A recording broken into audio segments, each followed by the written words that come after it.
All right, 37 degrees right now. Oh, and time for our sports roundup. Father Matt Frisbee joining us as he does every Tuesday. We always look forward to our Tuesdays with Father Matt. And how are you, Father? Oh, good morning, Dave and Ron. I am doing very well. Thank you very much. You know, we had him kind of giving a preview to the sports roundup there just a minute ago. Yeah. And, you know, the big news is Cleveland Indians, Cleveland Guardians. They, it's been a week of baseball, that's for sure. When we talked last week, the series is against Detroit in the ALDS was all tied up at 1-1. Detroit then took a 2-1 lead, and it looked like in Game 4 they were going to take it. And the Indians had a big comeback there to force a Game 5. And that Game 5 on Saturday was quite a game. The highlight, of course, Lane Thomas hitting the grand slam off of Tarek Skubal, Detroit's ace. And that broke things open for the Tribe. And they go on. They have this incredible win in 5 games over the Tigers. And then, of course, that gave them the right to play the Yankees. And, of course, no one's given Cleveland a shot at all to beat the Yankees. They lost last night. If they hadn't had all those wild pitches, that's what killed them really last night. They have 2 solo home runs, but then they allowed 3 runs to score on walks and wild pitches. Mm-hmm. The Yankees didn't have to swing a bat, and they scored 3 runs. Yeah. So, you get that cleaned up a little bit, and the thing for the batters, they got to stop swinging at so many pitches outside of the strike zone. Take some pitches. It's okay. You don't have to swing the bat every pitch. And so we'll see. Indians, Guardians have Tanner Bybee going tonight on the mound against Garrett Cole. Should be a good pitching match. Mm-hmm.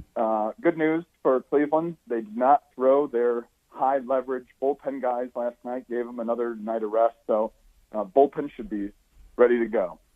Yep, I think Stephen Vogt, the manager, is really doing a good job of utilizing his players to the best he can.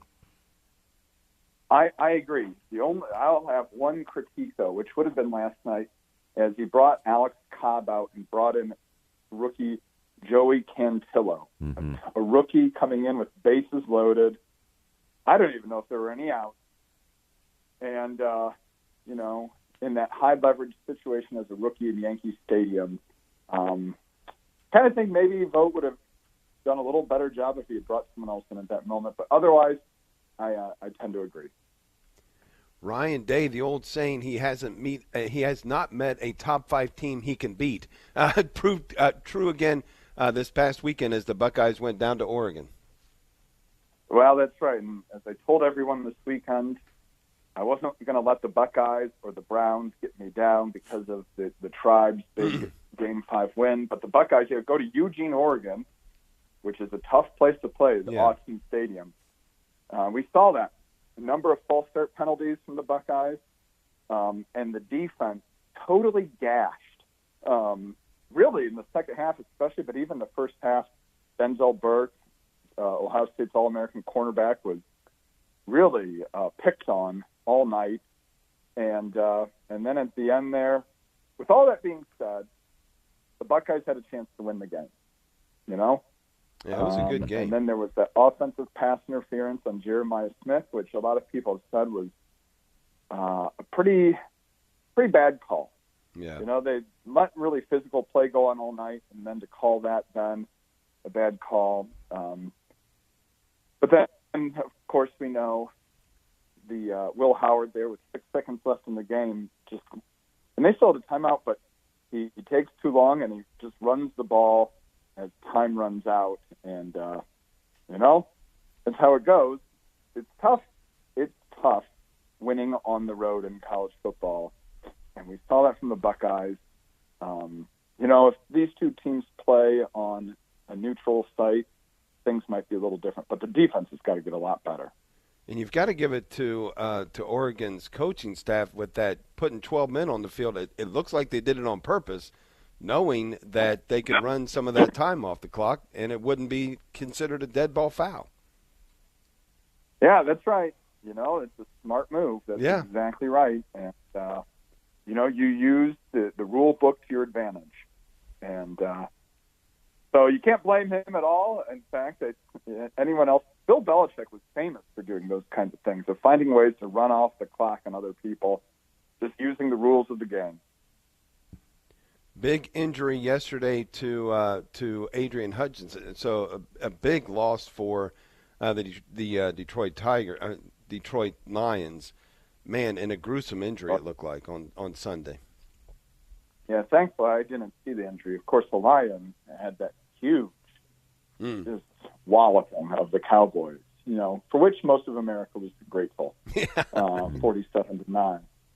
But it was a Pyrrhic victory, because now the Lions have lost Aiden Hutchinson, their defensive end, who was having one heck of a year, and a major disruptor for that Lions defense. And now they're without him. And, that's always tough to see. I mean, it doesn't matter what team it is. Of course, that much more it hurts with the Lions. But any player that gets hurt like that, you think Nick Chubb last year, you just hate seeing that. So, of course, now the Lions may be looking for a new defensive end for the year. And I heard one of these Detroit sports talk guys talk about how the Lions should make a call to the Browns to get a trade for Myles Garrett. Oh, my goodness. Well, yeah. That would be good for them. Not good for the Browns, but what are the Browns going to do anyway? I'm not sure. Well, yeah, that's right. The Lions, really are a Super Bowl contender, so you should think, and they get someone like him. Browns, terrible. Nick Chubb returns this Sunday. Right. We'll have to watch. Father Matt Frisbee, wonderful job. Thank you, as always. Thank you, Father Matt. God bless. We'll be right back here on Morning Offering.